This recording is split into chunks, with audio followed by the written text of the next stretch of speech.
Okay, now we're gonna spray it with ketchup and barbecue sauce.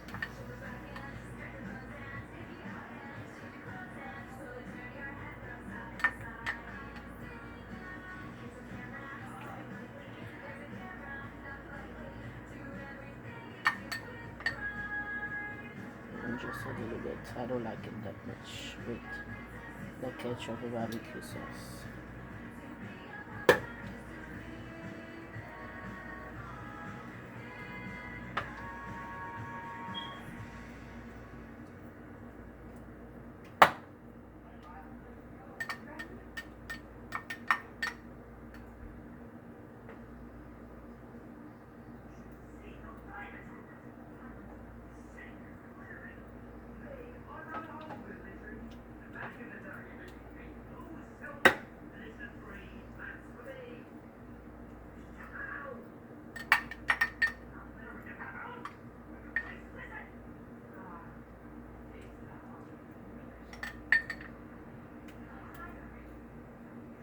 Good. I don't like using too much ketchup and the barbecue sauce.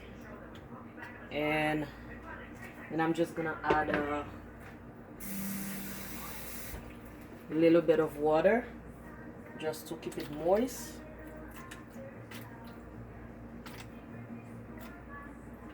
Good. And it's going in the oven for 15 minutes.